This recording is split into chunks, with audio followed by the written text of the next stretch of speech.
Welcome to another episode of All Things Handball.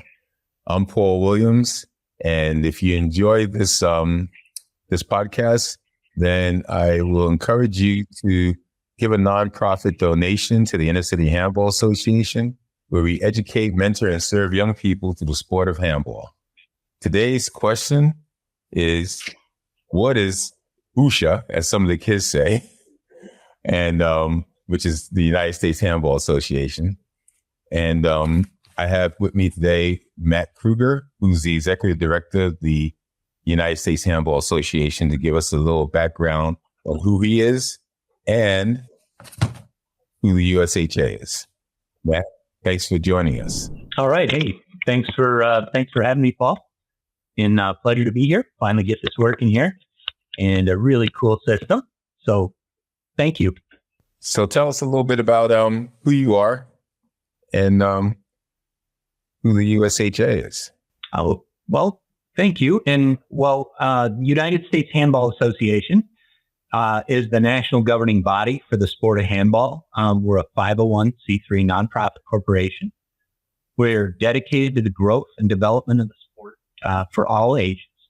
So the USHA mission statement is to organize, promote, and spread the joy of handball, the perfect game.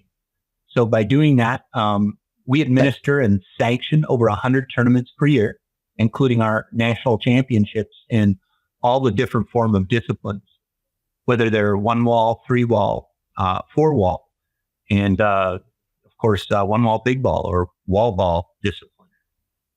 So basically, it's any ball, any wall. The USHA supports all of it. Exactly. If you can hit a ball against the wall with your hand, we want to support it. We want to make it happen. We want to grow this the sport of handball, which is a lifetime sport, under 9 to over 90 that you can play it. So, how many years have the USHA has been in operation? USHA was founded in 1951. So we're currently in our 74th year, and I was founded in Chicago by Bob Kendler, a local Chicago developer, and also a big handball fanatic. The reason why it was founded at that time, prior to that, the Amateur Athletic Union was running the sport of handball. It was running basically every amateur sport in the United States. And Mr. Kendler and a lot of handball players and other supporters felt that handball it was kind of like a back burner. It wasn't given fair priority to be showcased and to have opportunities for everybody to get on the court. And that's one of the hallmarks of our sport, is that handball is for everybody. So what Mr. Kendler did was break away from the Amateur Athletic Union, formed an alliance, if you will, and formed the United States Handball Association. With that, he standardized handball courts, standardized the rules. And so it was, one set of rules for everybody to follow. As well as the 40 by 20 four-wall court was standardized. Prior to that, it was kind of like, if you could envision baseball fields across America, baseball parks, they're all different. They have different dimension, different nuances. That's how handball courts were. They could be 33 feet long or 40, 60 feet, anything like that. Well, Mr. Kendler got rid of all the different nuances, standardized it so everybody could get on the same page. Same court sizes were built everywhere across clubs, rec centers, and schools across the U.S. and the world, and it grew the sport in popularity. So you said 70, 78 years, you said? Actually, 74. 74 years. It's a long time. So with handball being around, the United States Handball Association being around so long, like I grew up, in Bed-Stuy, Brooklyn, and at the time that I was a kid, pretty much in like 1975, 72, I didn't know there was organized handball. And, here it is, probably another 60 years later. And there's still a lot of people that don't know. And, it's really a strange thing that we can't get more marketing to actually push. That's one of the reasons for this platform is try and push it out. So at least a lot of people who think that handball doesn't exist anymore can actually know that it does exist. I mean, you're based in Tucson, Arizona now, right? Yes. Our headquarters in the U.S. Handball Hall of Fame is based right here in Tucson, Arizona. Our organization moved to Tucson in the early 80s, and it was organized. It was led by Carl Porter. He was the next president after Mr. Kendler, and Carl helped form the U.S. Handball Association to what it is today, the modern association of a nonprofit company that has a board of directors. There's not one dictator running us. There's a board of directors elected by our members in 9 regions, and as well as some at-large members. So this was established in the early 80s, still in effect today, how we govern things and run things. And the same mission to promote and spread the joy of handball. So when someone wants to, right now you have memberships in all 50 states. In addition do you have it in international memberships also? We do have international memberships in Canada, Ireland, Puerto Rico, Japan. The game spans around the world. So your standardized rules that Kendler has started, I know the rules have evolved over the years also. There's been updates to those rules. So if you want to find out the current rules, official rules for handball, where do you go? You can come to ushandball.org. And if anybody didn't get that the first time, it is ushandball.org. We have all the rules, the playing rules are posted, including the updates. Our game committee, one of the many committees formed by our board of directors, reviews the rules every year.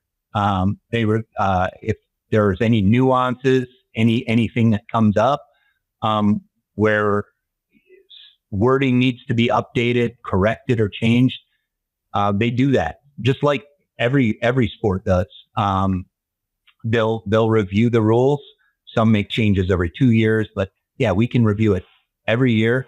If you come and look at the rules that are posted at ushandball.org, you'll see that there's some in text. On the top, it says these rules are current as of the date, which would typically be January of that same year. Any updates are made in green, and they stay that way, at least for a year, until we make any more changes. We print new editions of the rule book, and every USHA member can request a free copy of the rule book at any time. We'll send it to them. And we also have a pretty strong referee certification program. It's where, we educate people on the rules. More referees or more educated players on the rules means better handball across the board for everybody. Less arguing, less confusion, and an enjoyable experience. But you also have a training program for clinicians, don't you? That's correct. Handball? That's correct. We have at ushandball.org, we have an educators page. And again, this is all free. And you can go and take the courses, whether it be a referee exam, and then moving over to the teaching side, or teaching/coaching. You can take the instructor's exam. And all we ask is that you are either an educator, a PE teacher, an educator, a USHA member. It's free to take the exam. The materials are there. Anybody can upload them. You don't have to log in. They're not behind a paywall. But what we do is we offer, and this is through the first ACE Development Program, which is our youth program. We offer free background certification for anybody who goes through the process of being a level 1 instructor. That's the beginning instructor level. And you can continue that educational path all the way up to be a level 5 instructor. And that once you reach that, you yourself can go into a school or into a teacher in service day and give clinics certifying other new handball instructors. So that's a process we'd love everybody to take advantage of. And that's why, again, it's out there, it's available. And, we'd love anybody who's interested to reach out and contact us. Now, I know you have a collegiate program. I've spoken to Mike Wells before about the collegiate program. And, always a question for young people that's in the sport too. Like if they're, in high school and they're trying to go to a college and they may not get all the funding they want, that, what other scholarships are available? The USHA have any scholarships that assist with the, college program itself, or just scholarship programs in general? We have a number of annual scholarship, collegiate specific for handball players to apply for. One is that's been in effect since the mid-90s, was the John Sabo Senior Memorial Scholarship. That's one. We also have the Bob and Sue Delaney Scholarship. There's a Team Aware Scholarship. It's listed on our collegiate information page. And we also have a scholarship for any collegiate player that wants to teach handball, either at their school or in their communities while they're a student, called the MARDAC Scholarship. A question. I got a question on those scholarships. Now, do you have to be a player? Like if you're a USHA member and, you're a handball enthusiast, you're not the best player, so you don't play in tournaments too much. But, you help out at the tournaments, you referee, you call the lines, you help at the tournament sites, you maybe try and write some articles or take some photography. Would any of those young people be qualified for a scholarship, or do they have to play? Ideally, you do need to be a participant in a collegiate program. Okay. You don't have to be a top player. You can be. We want to promote participation. We do want people on the court, but it's not contingent upon ability. So we're not looking for open level players or the best player. It's are you familiar with the sport? Are you involved with a program? But most importantly, the thing is are you a full-time college student? What about if you're a full-time college student, but your school doesn't have a team, but you still play, and you go to, you may go to a collegiate, as an individual, would you qualify for a scholarship also? If you're a college student and if you're playing handball, you're eligible. Okay. It's not contingent upon being or joining a team or having a program at your university. And that's the same thing with participation in our national collegiate tournament, which Coach Wells did a great job of explaining and giving the background of that program. I myself am a product of collegiate handball. I played every other sport in high school and in tennis and even got into racquetball in high school and thought it was the coolest thing. And got to UC Berkeley in Northern California, saw that handball was there. And I only had heard of handball through, either a couple commercials that it was on. Nadi Alvarado is, I think, a couple Miller Genuine Draft commercials, or Toddy Silvera. That and like a Chips episode from the 70s. And so I signed up to take it just because it seemed like something new to try. And as soon as I hit the ball with my hand, I was hooked and loved it. Didn't pick up a racket again. And it evolved from taking a class to joining the team and to going to my first tournament and ultimately the collegiate nationals, which is an amazing experience for anybody to attend if they can, because most people don't get the opportunity to be among 250, 300 of their peer college level age handball players. You're all players. And that's where, I've forged lifetime friendships with people from around the world. So now you finished college, playing handball. Maybe you start going to some open tournaments. What's this thing about Handball Hall of Fame?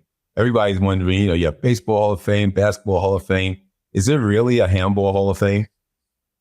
Well, coming from somebody who's a member of the Hall of Fame, Paul, I'm glad you asked, because we honor, or we recognize here at the Hall of Fame, we recognize all the great players. Not only that, your question earlier, do you have to be a player to be involved in a part of it? We also acknowledge contributors. Those, not everybody's a top 10, top 5 player that's going to win every title during their era or their golden age. So, but we also acknowledge the people who help make this sport great. Those who promote it, endless promoters, endless volunteers, those who offer something that brings handball to the next level. So contributors and players alike are recognized here in the Hall of Fame, as well as Grand Masters players in their 35 and up who want to still compete as you age up. We offer 85 plus division. That's for 85 years old and up. So those players get to still compete among their peers at national tournaments around the country and even the world. So they're recognized here as well on our Grand Masters wall. And what's really cool is this Hall of Fame not only acknowledges the great players and great contributors, it's part of history. It's why it's here. We have our national championship wall has from 1919, when it was the AAU, all the way up to last year's championships. Your name is on the wall. If you won a national title, your name is on the wall here in Tucson, Arizona, in the Hall of Fame Museum. It's pretty interesting, pretty cool. Yeah. So now, most people now they know there is a Handball Hall of Fame. Actually, you can go and visit that. What's the location in Tucson? It's in Arizona, but where exactly is it if someone wanted to visit it on their vacation? We are in Tucson, Arizona, 2333 North Tucson Boulevard. We keep it simple. And we're at the cross street of Grant Road and Tucson Boulevard. And of course, admission is free. We're here from 8:30 to 5 officially, Monday through Friday. And you can set an appointment and we'll open up and meet you on a Saturday too, if that works for your plans.